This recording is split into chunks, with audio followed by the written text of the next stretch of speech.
Thanks for joining me for episode 38 of the Educational Duct Tape Podcast. This is episode number 16 of season 2, and I'm psyched to be joined by Joe and Kristen Merrill. We're going to be talking about 5 tools to use in an interactive classroom: Apple Clips, Flipgrid, Seesaw, Buncee, and BookCreator. We'll also be playing the EdTech BFF game to see if Joe and Kristen need to start getting separate checks for the sales of their book, The Interactive Class.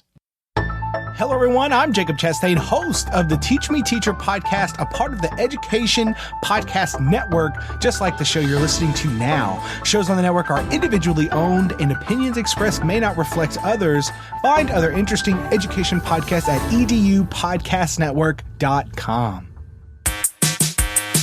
Welcome to the Educational Duct Tape Podcast with Jake Miller.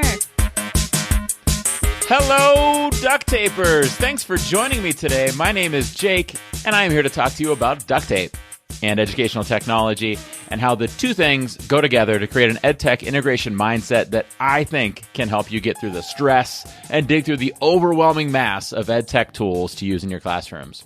By the way, I want to remind you that I've been airing short mini episodes in the weeks between full-length episodes. Many of you have reached out and said how much you enjoy these short, takeaway-packed chit-chats, but my data shows that not all of you are tuning into them. What gives? Are you just here for the soapbox? Yes, Soapy, I know there's nothing wrong with them tuning in to hear you, but there's still good content on the weeks where I give you a break. Thank you. Anyhow, on the Wednesdays opposite our full-length episodes, I air an interview that I did with an educator at a conference, workshop, or event. I've aired a bunch of interviews from the Teach Better conference, and now it's time to move on to some new ones. I've got 2 interviews from the Educational Duct Tape Workshop coming up, plus 3 from an OETC.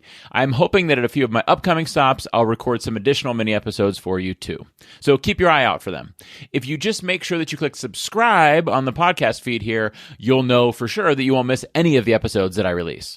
I'm also planning to stick in a few bonus episodes that aren't my typical mini episode format either. I've got a few things that I want to share with you, and so I'm going to use those as a chance to do so. But I'm getting ahead of myself right now. Let's get back to the regular content of today's episode.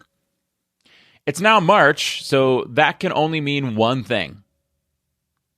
Are you guessing what that one thing is right now? If you guessed Flipgrid App Smash Madness, you're right. Every March since the dawn of time, since like 3 or 4 years ago, Flipgrid has hosted a 16-participant tournament where each of us creates a video about an app smash with Flipgrid and uploads it to the grid. I'm one of the 16, but you've got to see the other 15. So much awesomeness. I'll put a link in the show notes. Before we get to today's interview, as always, I'd like to share my calendar of upcoming speaking events. Next week, I'll be doing one of the keynotes and a few breakout sessions about tech coaching at Kentucky's KISTI conference. I'll also be celebrating my birthday on St. Patrick's Day by doing a few sessions at the Neotech conference here in Ohio. My April calendar, by the way, completely clear, so head over to jakemiller.net/speaking if you're having an event in April or if you might want to do something remotely over Google Hangouts, Skype, or Zoom. Anyhow, in May, I'll be at the iTip Google Summit in Ohio, where we're going to have an educational duct tape panel session. Super excited about that. And I'll also be at Tech Meet Tuscaloosa in Alabama in late May. In June, I'll be in South Carolina for the Oconee County School District Summer Institute, and I'll be in Illinois for WitCon. In July, I'll be at the Engage Conference in San Angelo, Texas, plus 2 other stops that I'll share about as soon as the ink dries. That's it for now, but I hope to have more to list for you in the next episode. You hear that music, buddy? Now it's your time. Oh, sorry. Hold on. Let me just grab my soapbox from over here. Yeah. There we go. That's perfect. Climb up on there. So now that it's March, it's testing season for many of us, or at least time to start preparing for testing season, which leads us to a temptation that I have felt in my own classroom as an educator, and that is it's time to rush. It's time to pack in as much information as we can before those tests happen so our kids can perform fantastically, so that our community thinks we're wonderful and our administrators think we're wonderful and our kids make us so proud on those tests. So let's rush and get in as much information as we can. Well, what happens when we rush? rush. I want to tell you, a couple weeks ago, I took my son to basketball practice, and it was cold out because we're in Ohio. And so we had a pair of sweatpants on over his basketball shorts, and we got there. He sat down to take off his sweatpants, but he decided to rush and not take off his shoes first. You could probably see where this is going. His sweatpants didn't fit over his shoes. So instead of taking off his shoes, taking off the sweatpants, putting the shoes back on to practice in his shorts, he then instead got his feet stuck inside of the sweatpants with his shoes on and had to do this weird thing where he pulled the sweatpants halfway back up to untie the shoes to take off the shoes while the sweatpants were still around his ankles, and then he had to get the sweatpants off, and then he had to get the shoes back on, and it took longer than if he had just done it the right way in the first place. But I don't want to just pick on my son, because I can remember a time years ago when I was doing some yard work, and I was weed whacking along the edges of our fence in our yard and along the trees and things like that. And I stopped to fix my gloves that I was wearing at the time. And while I was doing it, I stood the weed whacker up next to me on a tree stump. And rather than just setting it down and letting go of it and everything like that while I did what I was doing, I figured it would be quicker to just hang on to it while I did it. Well, while I hung on to it, I didn't let go of the trigger. And what I ended up doing with the weed whacker is weed whacking my ankle. It hurt like crazy. I ended up looking like I had gotten into a battle with a miniature ninja because I had all kinds of slices all over my ankle. And then I had to take time to go put Band-Aids on it. Instead of just setting the weed whacker down, I spent all of this time bandaging up my injured ankle. It wasn't a bad injury. It wasn't a hospital trip or stitches or anything like that, but I still had to go inside and clean it out and put a Band-Aid on it. We've all experienced this when we're going out to our car in the morning or walking into school in the morning or walking out of school in the afternoon. We try to carry a bajillion things and we end up dropping some of them or having to get out the door slowly when we probably would have been faster and safer if we would have just made 2 trips, right? I remember my first car accident actually happened when I went to change the song that my CD player was playing. So I reached down to the CD player, which wasn't mounted in the dash. It was just on Velcro and in the console and between the 2 seats and hooked in via a cassette thing that hooked in the CD player. And I reached down to change the CD or skip songs or something like that and ended up rear-ending somebody because he just happened to have stopped suddenly right while I was doing that. It was kind of his fault, but I probably should have had my eyes on the road, or I probably should have taken the time to pull over to change that CD, right? Like I said, we've all experienced this. Those times when you're in a rush to get out the door in the morning and halfway to work you realize you forgot something at home and then you have to drive all the way back and it takes you 20 minutes round trip to do it when instead it could have taken you 20 seconds to just check to make sure you had that thing, right? Okay? This happens to me when we're washing the dishes, right? You're in a rush to get all the dishes in the dishwasher and get them all done so you don't have to worry about it. So you can go to bed. You're in a big rush. It's late at night or whatever it might be. And then the next day you open up the dishwasher and some of those dishes are still dirty. And you know what you have to do? You have to wash them again. So instead of spending an extra 3 or 4 seconds per dish, you end up spending time rewashing those entire dishes the next day. Okay, it takes 2 different sets of time and probably more time to do it that way. I've had time when I was in a rush to get a wall painted when we've been repainting a room. We're going out to dinner in 45 minutes. I'm we gotta get this wall painted before we go. And I end up slopping the paint up there. And then you know what ends up happening? It needs a second coat. And had I done a careful job the first time, it might not have needed a second coat because I rushed through it the first time. I needed to spend extra time getting it ready, right? I can't tell you how many times I've started organizing my garage or our basement storage areas and not fully finished because I rushed to get it done.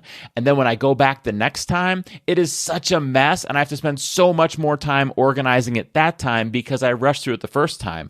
Whereas if I had just done it right the first time, if I had put that time into it the first time, I never would have had to go back in there. It happens all the time to me in our basement when I carry something downstairs to put in the storage.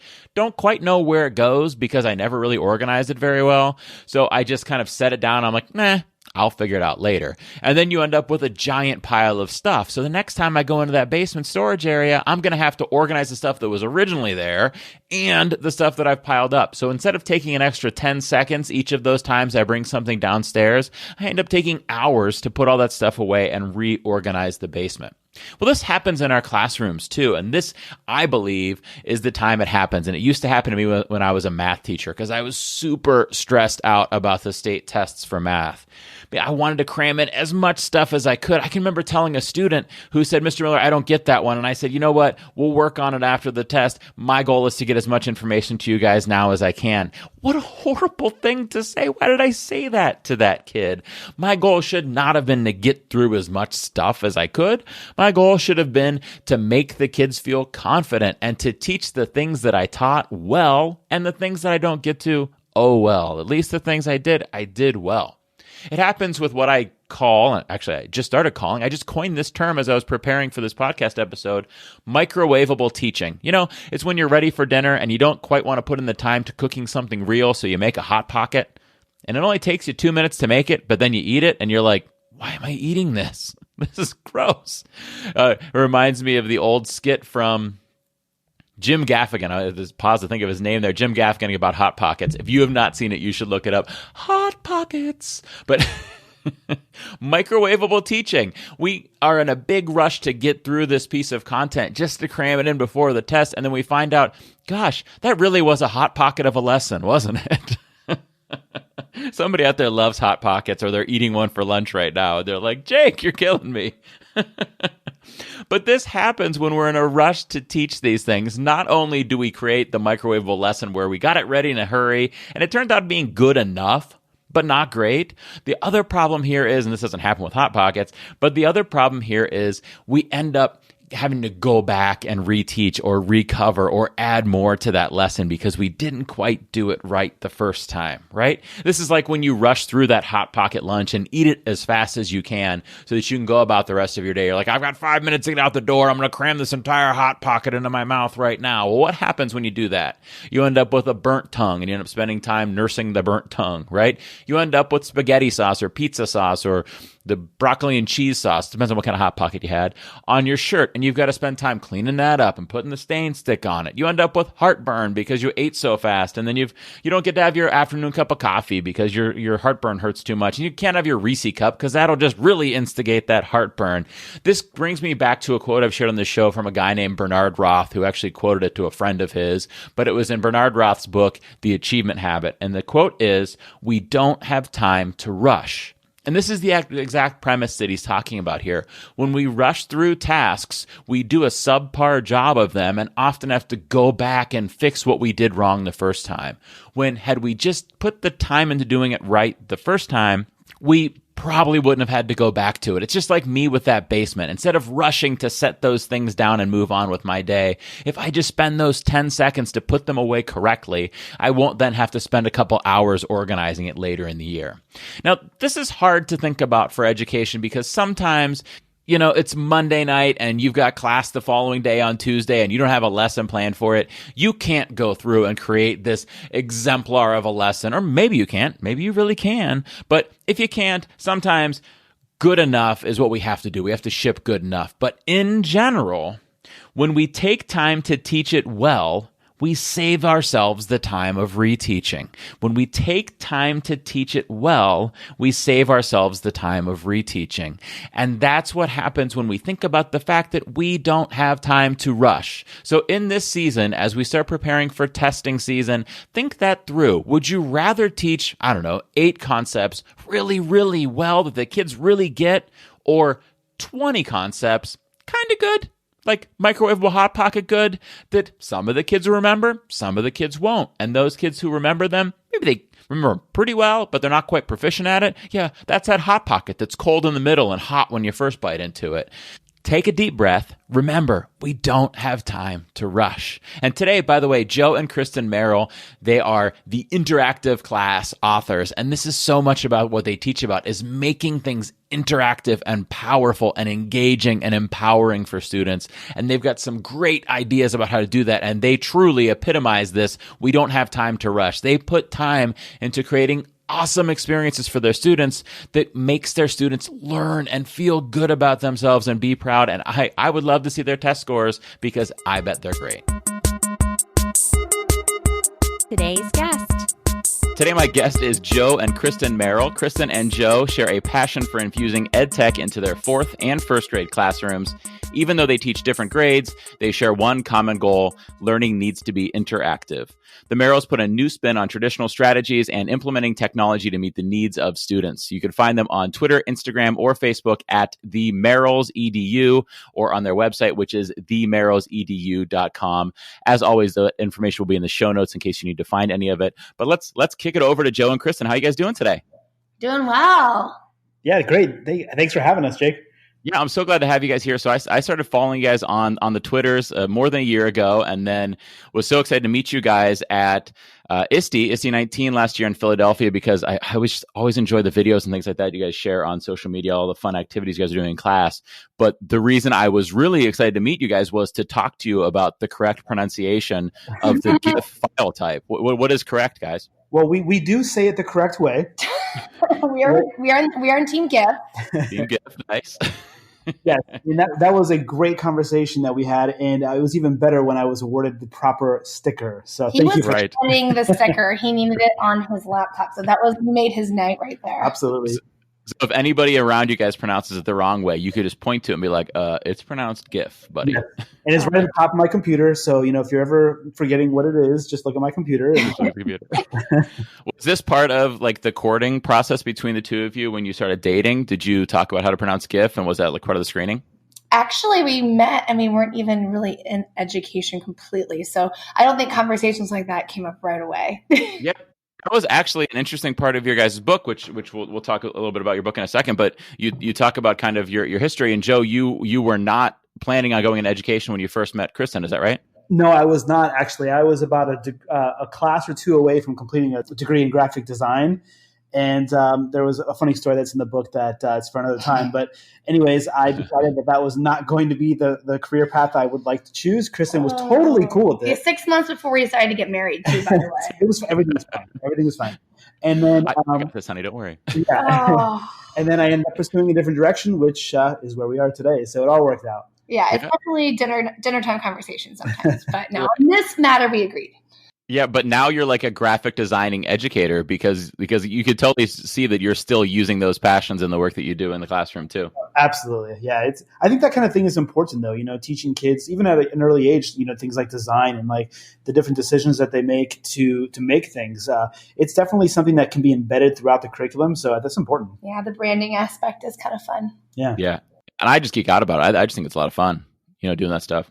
Yeah, absolutely. I mean, sometimes it's kind of like a drain. You can get sucked into it pretty quickly. Oh, so yeah. Now there's lots of what are you talking about? He totally gets sucked into, like, we'll be doing like a 30-minute, presentation, and he'll spend like 8 hours on the slide deck, or won't reuse a slide deck. Or, yeah, it can get in the way sometimes. Don't worry. That's totally me. It'll be like the night before a presentation, and I'm like getting all ready for it, and I'm like, Jake, why are you spending time tweaking the colors of this presentation right now? People you should get the actual presentation ready. Aren't ready ahead of time. Like, where are your slide decks? Oh, because we're still working on them. They've got to look great. They've got to look great. So it's definitely a pro, but sometimes it can be a little overwhelming. Yeah, it's a pro once it's done, right? Yeah, exactly. It is, but that's definitely if you see all of our slide decks or our graphics, most of them are Mr. Merrill. Mr. Merrill. Speaking of the Mr. and Mrs. Merrill part here, who's 4th grade and who's 1st grade? So I teach 4th grade. And I teach. And a little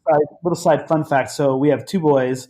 One is in 4th grade and one is in 1st. So if you're quick with your thinking, you realize that one is in Kristen's class and one is in mine. Yeah. So how is that affecting the family dynamic right now? Actually, I think it's been really interesting and really cool this year because, we already know what's going on in the classroom, obviously.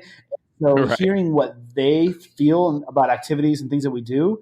They're honest. Yeah, they're brutally honest. So they'll say like, that was really hard today, or, that was not the most engaging. I didn't like that, Mom. Yeah. So, or on the other hand, that was really cool. Or sometimes they give us inspiration of what, like Mr. Merrill just did a lesson last week, and instead of making it stuck in a video game, he reinvented the whole thing for Minecraft because our little one is obsessed with Minecraft and all of his friends are. And so sometimes it's nice because you get a little inlet of like what the class really thinks about things too. Because, your the students aren't going to tell you if they like or don't like, but your kids will.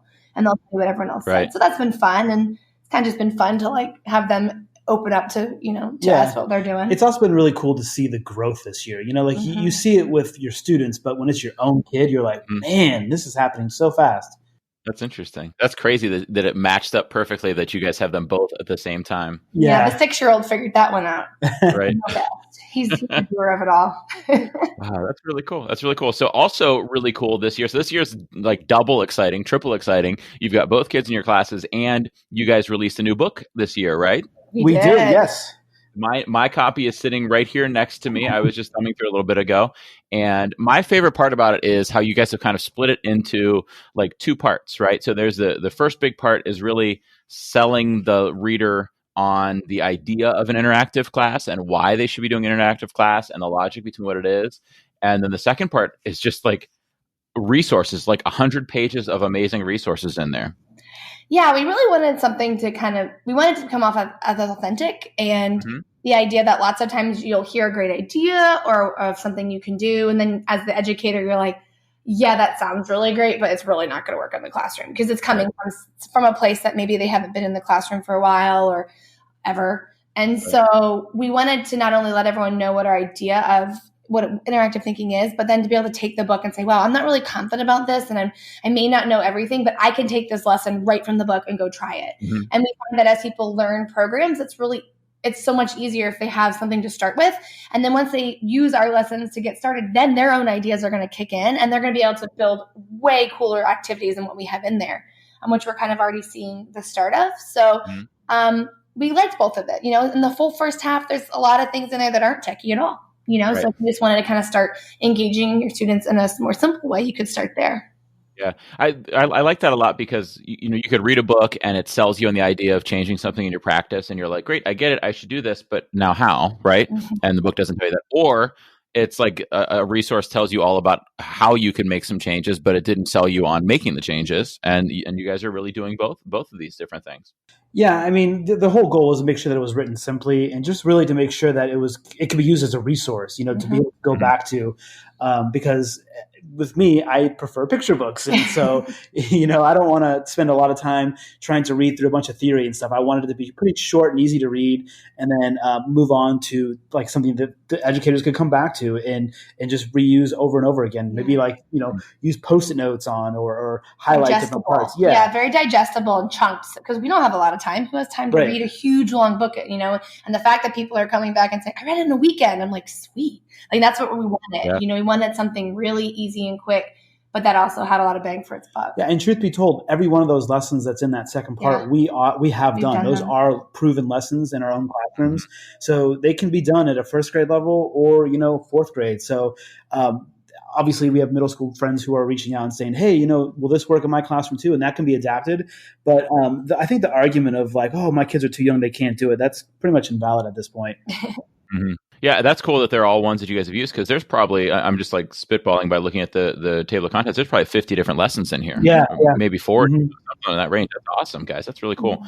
Yeah, I like that a lot because as you guys kind of alluded to there, as you try out new things in your classroom, then you get your own ideas for how to do it. So it's nice to have your lessons to go off of it. Maybe they just kind of reboot the lesson or tweak the lesson to fit their style, or maybe it just inspires something totally different of their own, right? Yeah, and we're really big on the idea of like sharing. We're very transparent with people when we say that we didn't know everything when we started this journey, and we went to Twitter and different spaces, and we've learned from people, and we still do, and we reach out to people. And so that idea that you have to like magically learn all of this and create it on your own is false. And the idea of having, at least to me, is very personal, of having to pay for it to learn it just makes me angry. So we wanted to put all these lessons out there and just share them and say, hey, here you go. They're not doing any good sitting on our jump drives on our computer or sitting in our brain. Every lesson that someone else uses, that's a whole nother classroom full of students who've been given an opportunity to learn and to be engaged. And that really makes us happy. I'm laughing right now because you referenced the jump drives on your computer. Do you actually use a jump drive? It's not all in Google Drive on your computer? I do because I don't trust anyone or any server. So I have it on places, but I have a steady old jump drive that I've had since I started teaching that I load everything on, even if I put it somewhere else because I'm not going to lose it. Yeah, and truthfully, I have one as well. And the only reason why I do is because a lot of cloud-based stuff won't allow you to use things like fonts, for example. Oh, that's a good point. the basic fonts, and that's the kind of the snotty graphic designer in me that says, no, I'm not doing that. So I have a 1 terabyte portable hard drive that I kind of bring back and forth with me all places. Huh. Interesting. I learned something new. I'll start using my jump drives more, guys, because of you. Okay, well, let's play a game right now. I know Joe is feeling a little nervous about this game. This was not my idea. This will be so good. So listeners from the podcast from the first season will remember that we played the EdTech BFF game with Carly Mora and Sean Fahey, because they collaborate on the Flipgrid ebooks and stuff like that, and the Wakelet ebooks as well, and some Ditch Book stuff as well. And then we also played it with Kim Paula Shuk and Jen Giffen, who host the Shuks and Giff podcast together. But the difference then was we asked one person the questions in one episode, and their partner in crime in the next episode. And we've got you two on the same episode here, so we're gonna try it out with both of you on the air, but one of you is going to have to leave the room. Who's leaving the room for us? All right, I'm leaving the room. Okay, I'm sweating. So. All right, so let's or text. You can text me. Text her, right? So let's go over what we're going to do here first. So I'm going to ask Joe 2 questions. He's going to give me his answers for himself and his answers that he thinks Kristin will give. And then when Kristin comes back in the room, we'll ask her the same questions. She's going to give us her answers and the answers that she thinks that Joe gave while she was out of the room. Does that sound good? Oh gosh, I don't know. Yeah, we'll see how this works. This is gonna be great. We're gonna see if you guys really are EdTech BFFs, and if not, you're gonna have to start splitting the royalties of the book, and it's not gonna be called the Merrill EDU anymore. You're gonna have to split up. It's gonna be the Merrill EDU. No. Okay. All right. I'm going. Okay, she's running out. All right. Okay, Joe. These are no stress questions. Are you ready? Okay, let's do it. Okay, he's ready. Okay, first question. We'll start off easy. What is Kristin's favorite 90s band or musical artist? Oh man. You know what? She's not going to know any of this, I don't think. Oh man. I'm going to have to say, I don't even know what she would say, because I'm trying to think of what she would say, you know? Oh man. I mean, I'm going to go ahead and guess and say Backstreet Boys was the 90s, right? Yeah, totally. Yeah. You're going Backstreet Boy, they were awful, but yeah, I'm going to go with that. They were awful, and they're still awful. They're touring right now, and they're still awful. Serious? Oh man, that's terrible. Right. Okay, so now this will be the fun one, because I know you're a music guy. Yeah. So what was your favorite 90s music artist or band? There's no way she'd ever get this, because I grew up listening to punk, and so I would say back in the 90s, since we're keeping in the 90s, I would say probably the band Rancid is probably my favorite band from that era, which no one has probably heard of, but they're a great punk band from the San Francisco area. I've heard of them. I never really got into Rancid. That's some pretty serious punk rock right there. Yeah, I spent a lot of time actually touring in bands before I was an educator, and so that's kind of my path. But yeah, for sure, they were one of my favorite bands, and actually the first song I ever learned how to play on guitar was a Rancid song. So they're special to my heart. So some of our punk rock listeners, like Kyle Anderson, I think is a big punk rock guy. Yeah. He's listening right now, and he's wondering what Rancid song it is. So what Rancid song was it? It would have been Salvation off of the album Let's Go. Everybody should pause right now, hop on Spotify or YouTube, and listen to the song Salvation and see what they think of it. Yeah. Actually, I think that it was on what was that TV show in the 90s? Was that Alternative Nation, right, on MTV? Do you remember that? Was that the one that was like the show where they were? Yeah, I think so. Yeah, they had a video, and it might have been on there, so it may not be that outlandish. Yeah, was that who hosted that? Was that like Matt Headfield or something? He hosted that one. I think it was Matt. Yeah. Yeah, I remember that show vaguely, but I was in a gangsta rap phase in the 90s, though. I never got raps. All right, so should I call her back in? No. So I got one more question for you. Cool. Right. So next question is, what do you think is Kristin's favorite educational technology tool? Like, what's she the most excited about right now? Now, I'm going to do a disclaimer. Neither of you are allowed to say Flipgrid, because we all love Flipgrid. And you guys even won an award last year at Flipgrid Live. You guys won the Inspire Award, and we talk about Flipgrid like every episode. So we're gonna take Flip. This is the Flipgrid.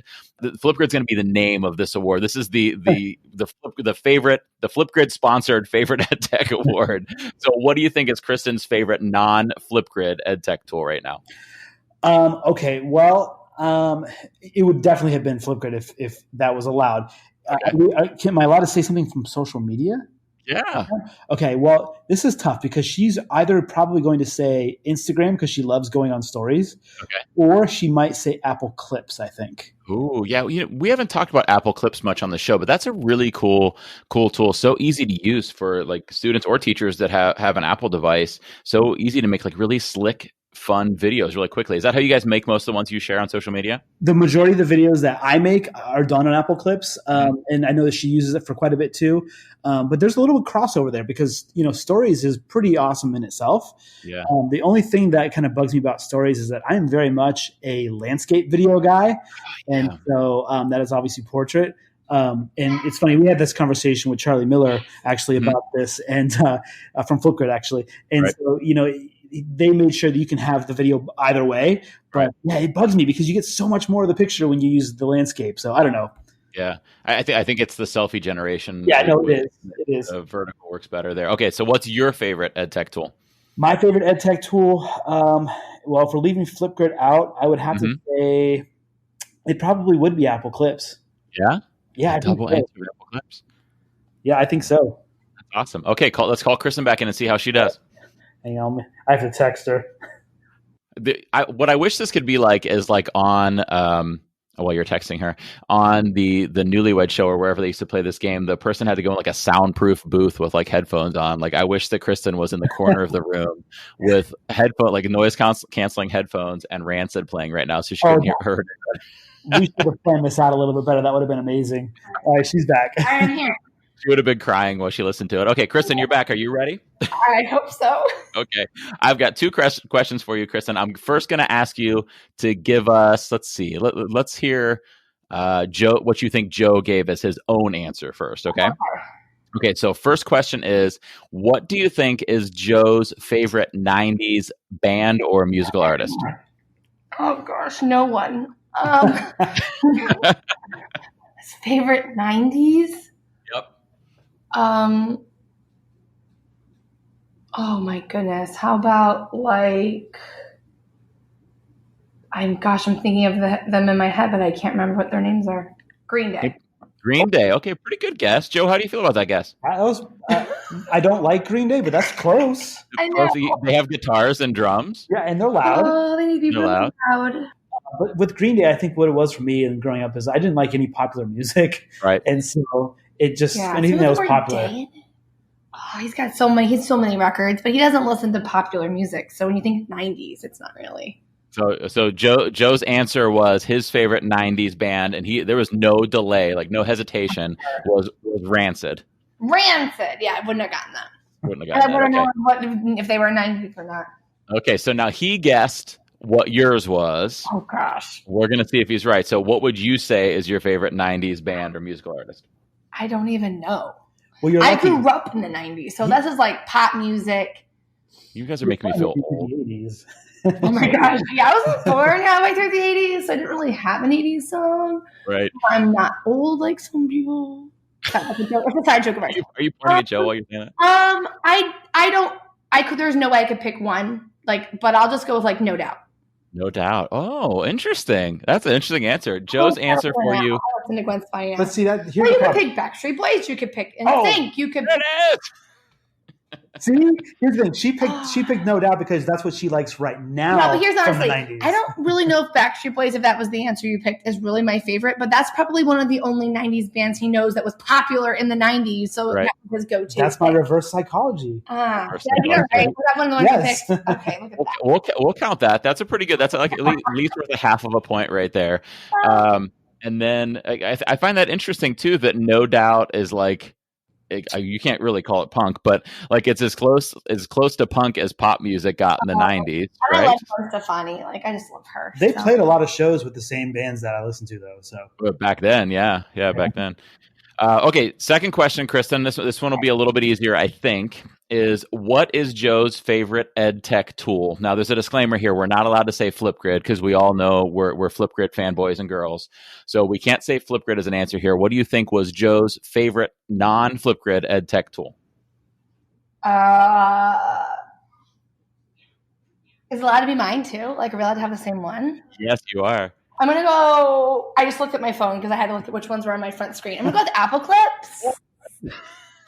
That's crazy. And is that your favorite too? Yes. If you say Flipgrid, it's right next to Flipgrid. Man, we nailed it. Yay! High five. Oh, that was a hard one. I think, you know what? I think that you guys can keep the @themerrills.edu Twitter account and website because this is perfect. You couldn't agree on music, which husbands and wives never agree on music. And you had the same, not only did you have the same exact ed tech tool, but you both were able to predict what the other's favorite tool was. What you said mine was? Yeah. Oh, cool.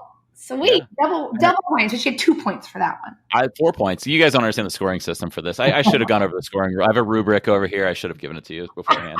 I'm not competitive at all, if you can't tell. Right. You guys win. You guys won. Yay. Nice. Well, okay. Now that we have confirmed that you guys are EdTech BFFs and get to keep the @themerrills.edu website and Twitter account and Instagram account and Facebook account and continue posting things from Apple Clips to there, let's do some educational duct tape. You guys ready for it? Let's do it. Let's do it. Okay, so educational duct tape, for anybody who might be a new listener out there, is my silly metaphor that educational technology is at its best, not when it's the focus of a lesson or an activity, but when it's a tool that we're using to solve a problem or meet a goal or address a learning standard. Just like duct tape is a tool that we use to solve problems, EdTech is a tool that we use to achieve things in our classroom, whatever it is we're trying to do. Sound good? Yes. Okay, so I got one question for you guys.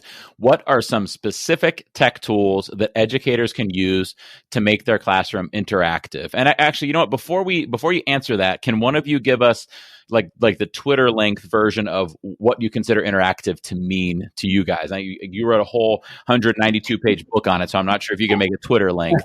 But what does that mean? All right. So basically, interactive learning is learning that is responsive and relevant, that engages students. So it just takes students' interest and their backgrounds, and it merges in with the content that needs to be taught to engage them in their own learning. Right. And I enjoyed the part, like you brought up responsive in there. That's one of the very first parts of your guys' book. And I enjoyed how you differentiated between reactive and responsive and how it relates to brain science and how that impacts what kind of things we should be doing in our classroom to help kids learn. Yeah. I mean, if students are feeling too challenged or negative about something or insecure about something or don't have any confidence, their brain is going to block out whatever you're saying. And so a lot of times those kids where you're like, why are they not remembering what I said? Right. It's because there was those emotions that were telling the brain to trigger it to not listen. So when you can be engaging and responsive, I mean, think about it. They can learn the entire Renegade dance or memorize, characters of Harry Potter. And you're like, why can you not remember PEMDAS or whatever it is? Right. Like, it's because they're feeling anxious about it. And so that idea of kind of, I hate to use the word tricking, but like tricking them into their learning and pulling them in and engaging them is really what we try to do. Yeah. I like the idea of tricking them into their learning, and it's not like tricking like mischievous, because it's a mutually beneficial thing. Like the kids are going to be like, oh, like how dare you? You made me have fun and learn things. Like they're not going to be mad at you for it. But yeah, you're trying to trick them into feeling comfortable to learn and process that information in a responsive way, not a reactive way, so that they actually retain it and learn from it and grow from it. Yeah, it's more or less creating a memory in school and like having the kids be able to, like you said, retain that information is it's powerful. And if you aren't having interactive activities in your classroom where kids are remembering those things, then they're not going to retain them. So yeah, I think back to what I remembered in school. I remember dressing up like a pilgrim and having like the whole meal. And I was like first grade. Like I couldn't tell you anything else I did. But like I remember certain things, and I just made us think like, why? Why do we remember those things? Right. And so yeah, because you were in a responsive place, not a reactive place, right? When you were doing those things. Yeah. Okay, so what are some specific tech tools that educators can use to make that happen, to make their classroom interactive? So who wants to go first, and what are some tech tools you would use for it? Should we just each take one? I mean, like we could go on forever about this, which is probably why we wrote the book. I know which one I would say first off. Go ahead. Go for it. Ladies first. Okay. So first and foremost, we have to talk about Flipgrid. Okay. Like, it's the first app we talk about in our book. And basically because we tell people when we spout off these kinds of things, like not to feel overwhelmed, and that the idea that you're going to learn like 17 different things in a year is kind of unrealistic. Right. Because as teachers, we have to learn the tools before our students can. Mm-hmm. So we always guide people to start off with Flipgrid because it can act as a hub where you can either create things within Flipgrid and just keep there and learn there. Right. Or you can take those things out of Flipgrid and embed them into other programs. Or vice versa. You can build in another program that your students are familiar with and lead it back over to Flipgrid, and Flipgrid Absolutely. can house it. So Flipgrid is like the app. It's one of the very few, in my opinion, if not the only one, the app where you can either create or house in it. And it's very unique in that way. So it gives you the most bang for your buck to learn that platform first. Because like I said, you could do digital breakouts in it using the different logging codes. Or we've just recently been talking a lot about doing like kid podcasting in it with the sticker feature and allowing students to design in maybe another program like Google Slides or Adobe, and then bringing it over into Flipgrid. Simple things just like letting your kids answer questions and having like debates and things. There's such a spectrum of beginner to advanced level that there's so many things you can do to be engaging and interactive, and really letting the kids master it is probably important in my opinion. And I think that even now, even the beginning features that are available within Flipgrid, mm-hmm. there's innovating things you can do with those. I'm just thinking off the top of my head, like the other day we were trying to do a project with Abraham Lincoln's hat mm-hmm. and for President's Day, and the kids realized that they can use the drawing tool to draw a hat on top of them with a beard and make it themselves look like Abraham Lincoln, Yeah. They're six. They're six. And so things like that, like that.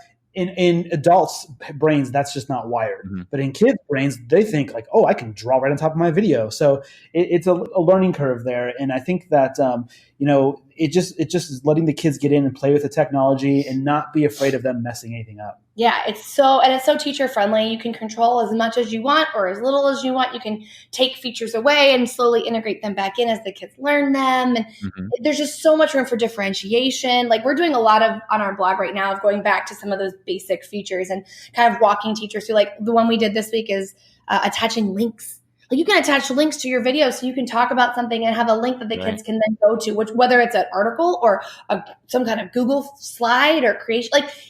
There's just so many cool things to do there. And it can be overwhelming because there are so many things you can do, but the possibilities are endless. Right. And I like what you were saying there earlier too, is that you really can learn, like if you're a teacher who isn't using anything new or changing anything up in their classrooms, and you want to start learning a technology but you're feeling intimidated by it, you could learn Flipgrid and like keep using it, keep growing in your usage of it, and keep thinking of new things to do with it, because there's just so many possibilities of the ways you could use it, right? Yeah. And like people always ask us like, well, how do you use this and this and this and this? And we're like, well, we've been teaching over 10 years. Think about it. If you just added one new application or tool every year and you added to it, that toolbox then grows. And it's unrealistic to think that our toolbox grew all in 1 year. But this is a great app that once you learn in this, some of the features within Flipgrid are features that are in other apps. So then they learn that dialogue, they learn the Sharo, they learn how to add things. So then they get to a new platform and half of it's kind of already learned and embedded, and then they're more comfortable with reaching out too. Right.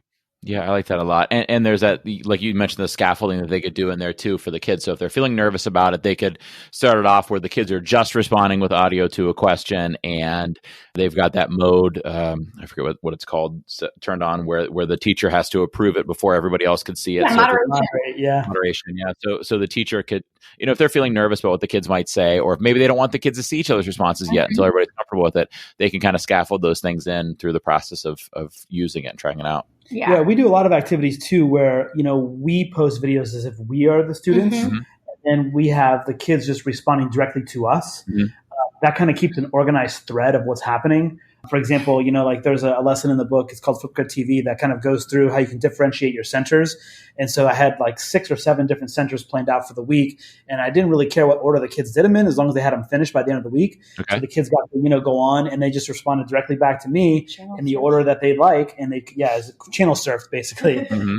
And then by the end of the week, then I just went back and watched all the videos and, went about assessing that way. But it's just a really cool tool to use. And there's so many different ways you can use it that I don't even think that we're close to finding the true power of Flipgrid. No, I agree. Because it's that, we talk about in the show, Adjacent Possible. It's that, like, as I see you guys post things, and then somebody like Kathy Kursnowski or Jen Sarnen or Mike Muhammad or Carly Mora or all these different people keep posting different ways that they're using Flipgrid. You're like, oh, wow, like I want to try that way out. And that made me think of this other way that I'm going to share now too. Like it just keeps growing. Like you said, like we really haven't seen the full power of it yet. Absolutely. Yeah, I agree. Yeah. Okay, so Joe, she's taken away your true favorite there. So what is the tech tool that you would use, again, non Flipgrid now, to make your classroom interactive?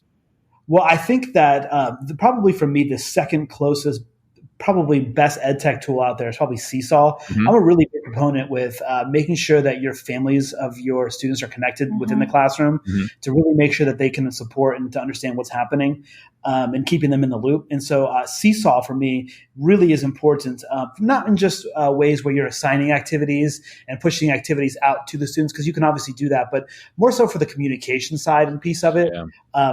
It's so easy to take something from Flipgrid as the educator, copy the link that you would normally share out, and then just paste that right into Seesaw. And then now you've broadened that audience for that student.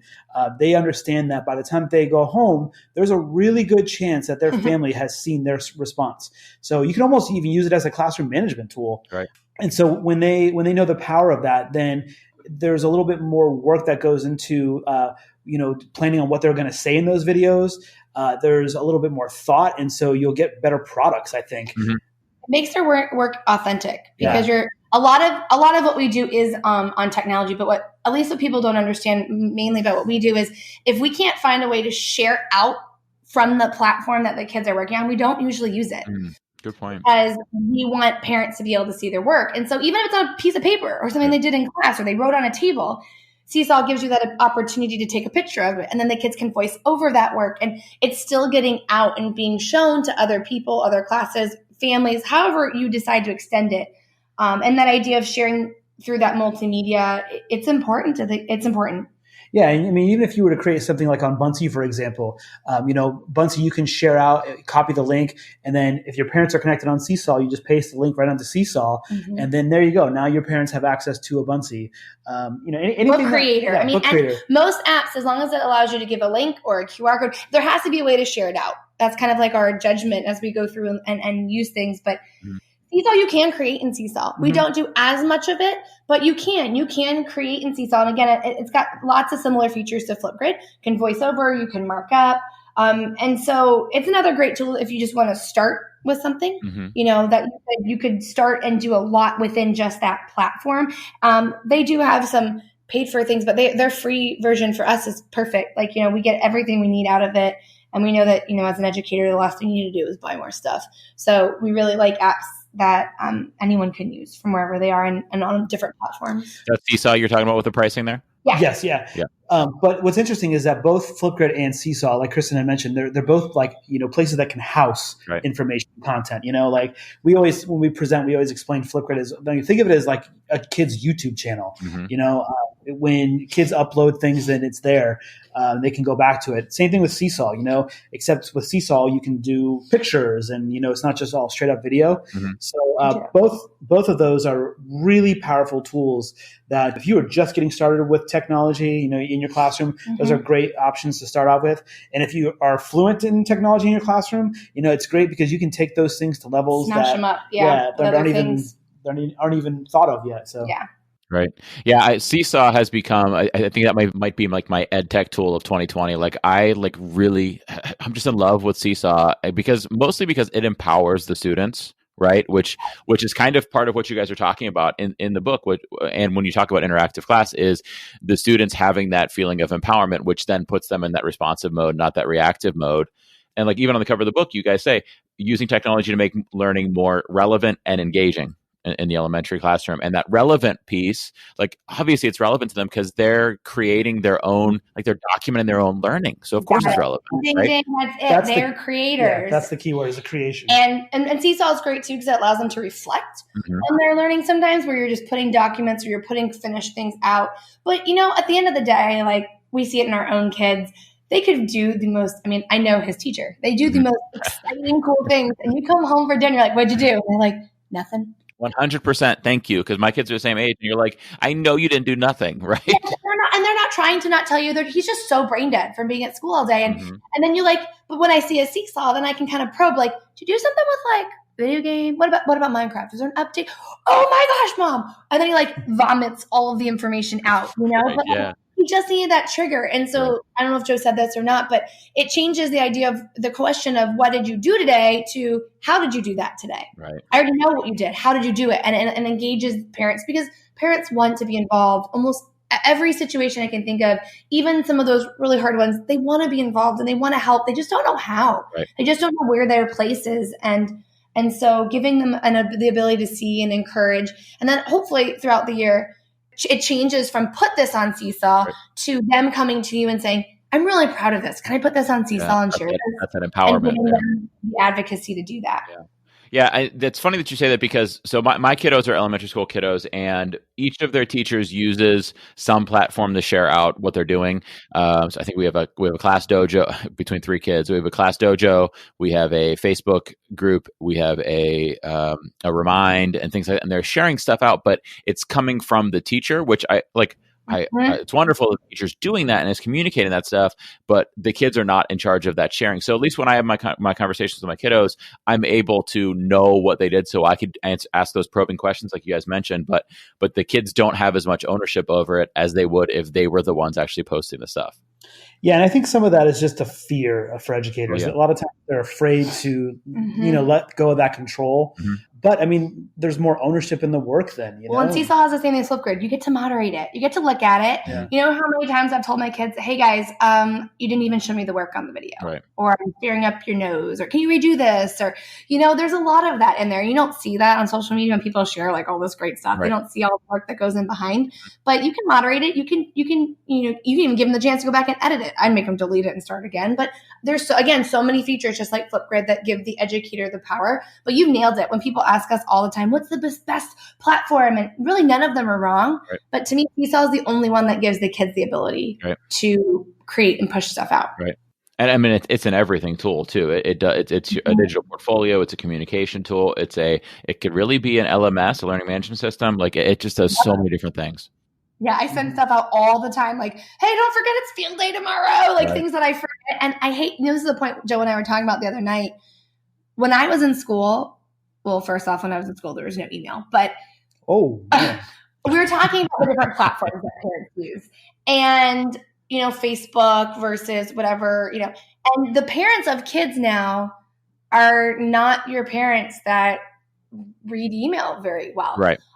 That's not the platform that they're reached on. Right. I get more interaction on my Instagram from my parents, believe it or not, than other places.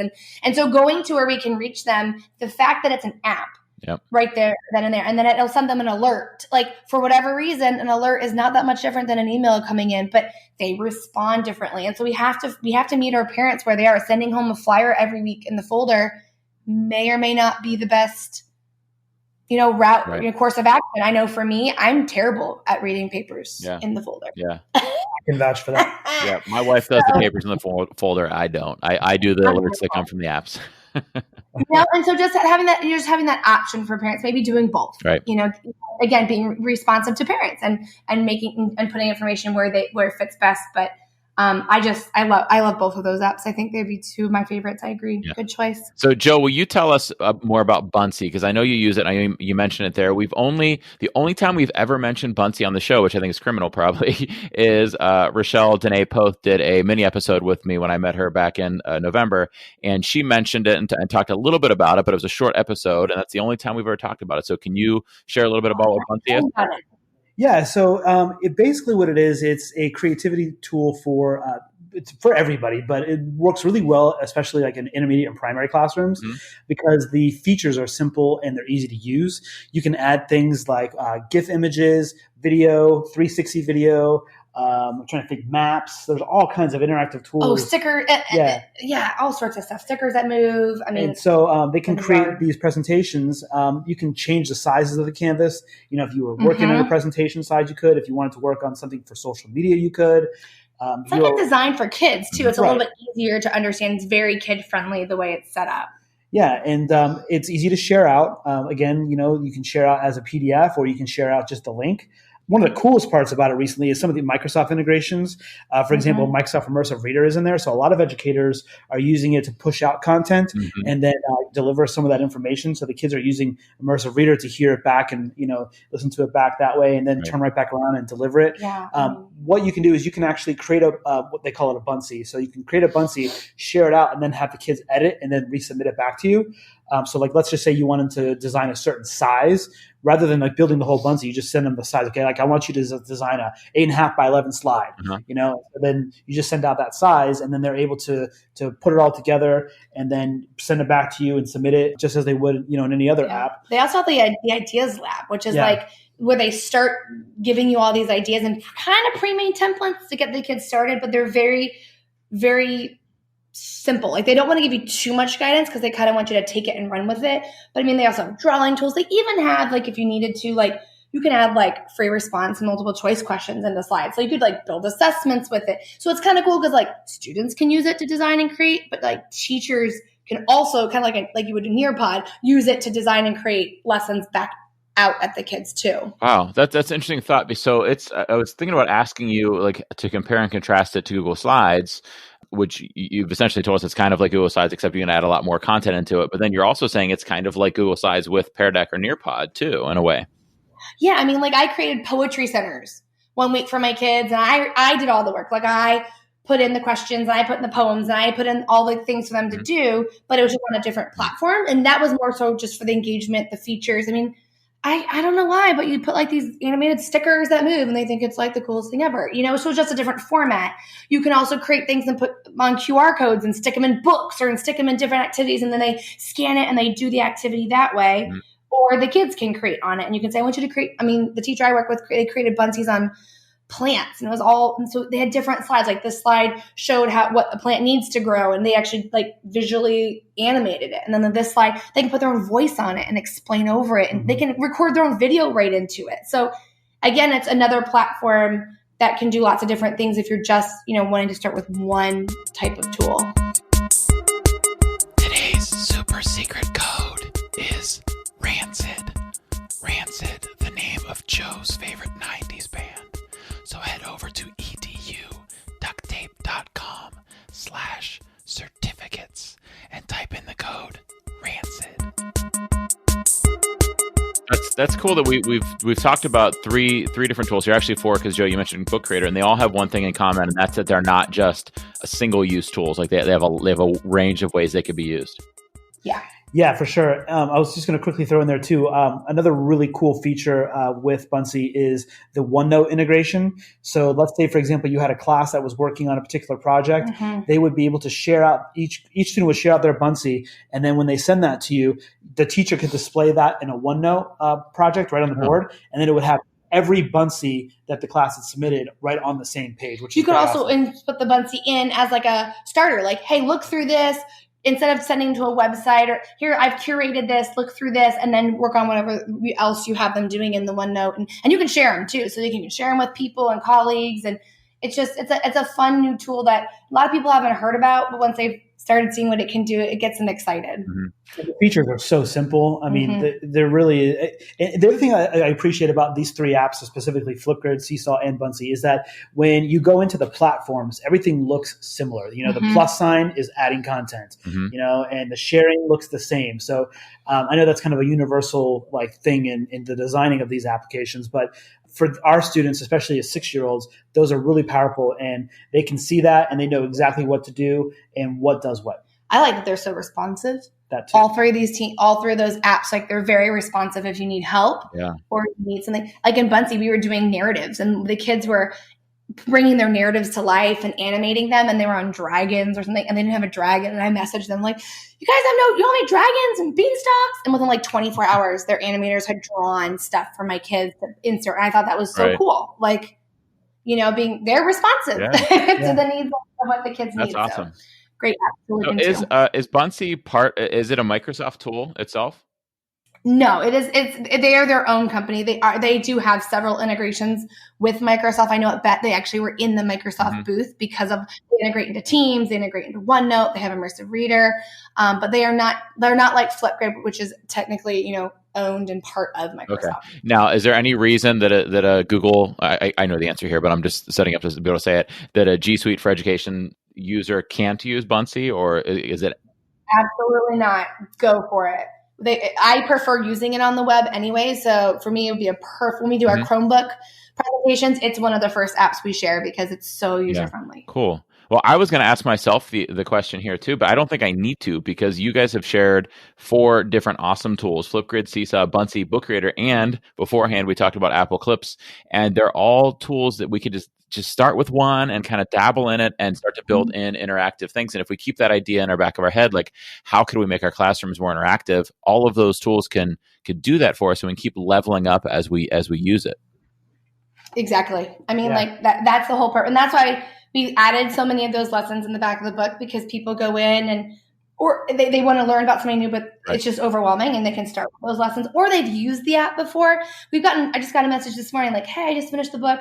I didn't realize this app updated, and I went back and checked it out. Like, oh my goodness. Yeah. And sometimes you just get using it in the same way. And so the idea of just we're better together, like sharing our ideas, encouraging each other, helping, even creating an interactive PLN. Yeah, totally. Right? So for those listeners out there who are like, I want to hear about more of these different tools. So there are sections in the book about some lesson examples that are kind of ready to go about each of these. There's a Flipgrid, there's Seesaw, there's Buncee.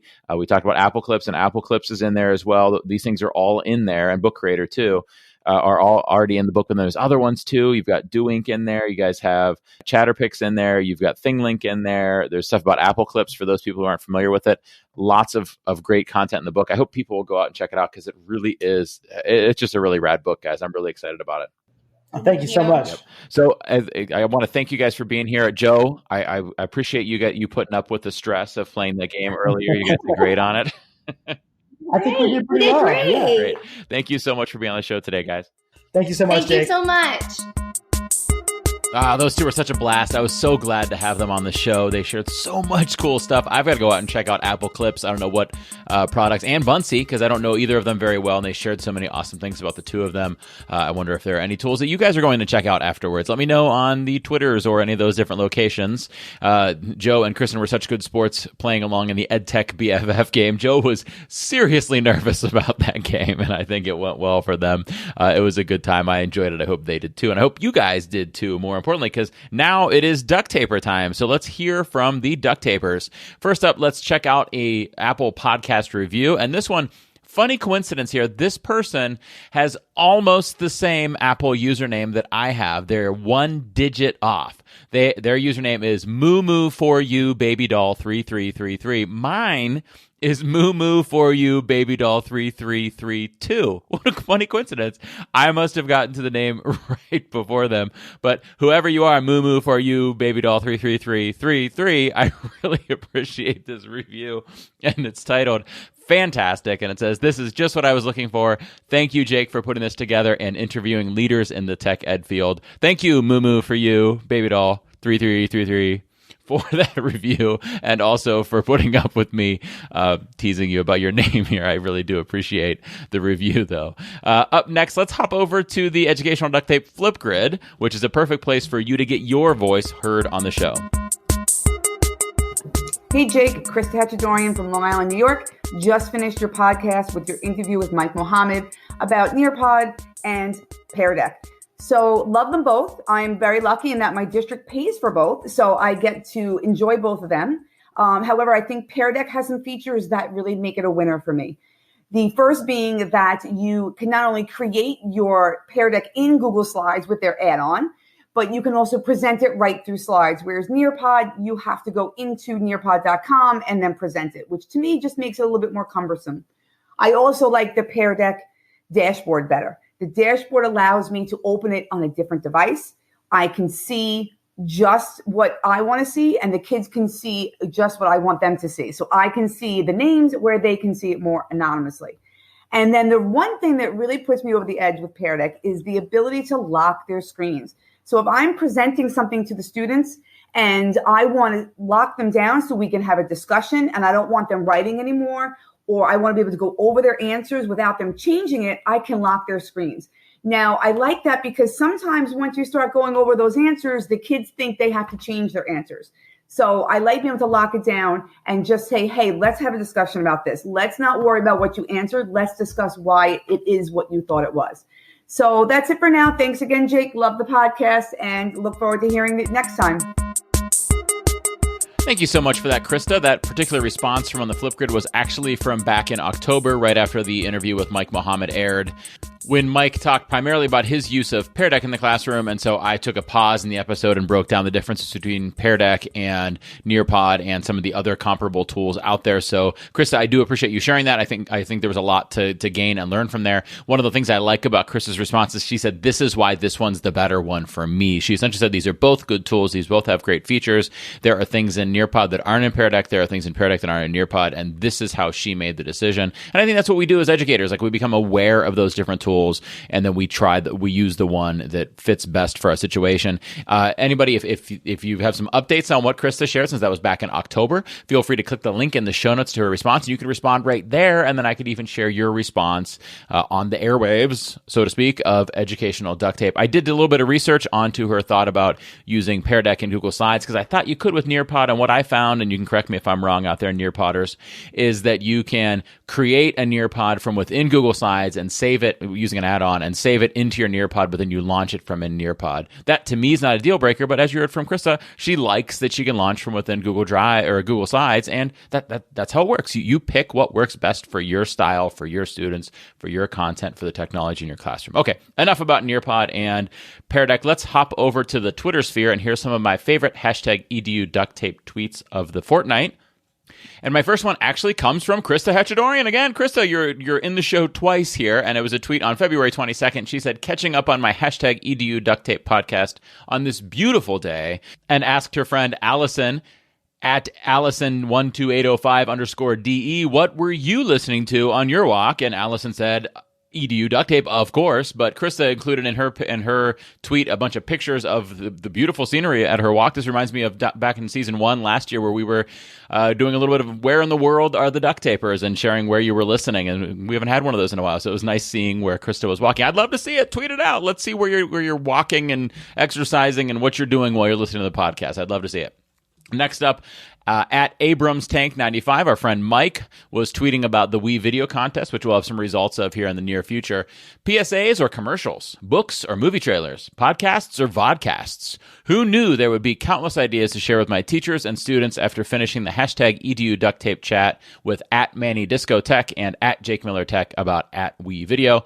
It's like Lay's. You can't have just one. #game changer. And then Mike used one of my favorite GIFs in there of the dog walking upright through the store, looking in every display case, and it says decisions. I love it, Mike. Thank you for sharing that. And finally, my final favorite #EDU duct tape tweet of the fortnight comes from Yvonne Hackett, who was nice enough to pass out some #EDU duct tape stickers at a recent conference that she was a part of. And it's a picture of some new duct tapers holding up their stickers. And Yvonne's tweet says, telling more friends about at JakeMillerTech and the #EDU duct tape podcast at #CCPSTNet20 at Catoosa Schools, going to have stickers at EdCamp Gig City on Saturday, which by the time you're listening to this has already passed, I think. Has it? No, it hasn't. It would be this coming Saturday if you're listening to this right when it comes out. Anyhow, the point is, thank you, Yvonne, for passing out those stickers. And you, if you're going to a conference somewhere and would like to pass out some stickers, head over to jakemiller.net/sendme-stickers, and I'll send some that you can pass out at your conference or EdCamp or event or whatever it might be. And finally, let's head over, we're still already on Twitter, let's talk about the new #EDU duct tape tweets of the week. We broke the number 600 this week, this fortnight. We now have more than 600 accounts that have tweeted about #EDU duct tape, not including retweets. And the new ones this fortnight are at Alex T. Valencic, at Chelsea_Hurst1, at Joshua__Stamper, at Mrs. _E. Darnell, at Mrs. Schlecht, at RL Edsel, at Sangaree School, and at the I-Team Hawk. Okay, so that does it for episode 38 of Educational Duct Tape. Thank you so much for tuning in today and sticking around till the very, very, very, very end. Please don't forget to tune in next week for our mini episode, which I believe is going to feature Missy Payton, and the following week for our next full-length episode with Catlin Tucker. Super excited to have Catlin on the show. Don't forget that next week on Wednesday the 11th, we will be having our #EduDuctTape Twitter chat. Details are in the show notes. Don't forget that if you want a certificate, head over to eduducttape.com/certificates. Don't forget to check out the chat and episode calendar that's in the show notes. Don't forget to join this Facebook group. Don't forget to reach out if you need me for a speaking event. Don't forget to subscribe to my newsletter. And don't forget to support the show by leaving a review, referring a friend, or tweeting about the show, or Facebooking about the show, or Instagram about the show, or whatever it is. And just know that I appreciate you doing those things. I appreciate you listening. I appreciate what you do for your students. I appreciate the lifelong learner that you are. Thank you so much for being here, and I will see you in a fortnight.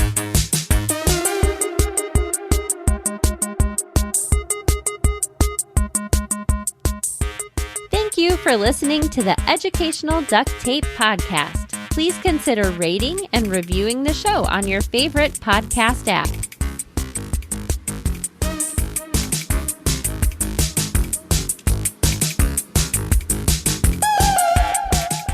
#EduDuctTape.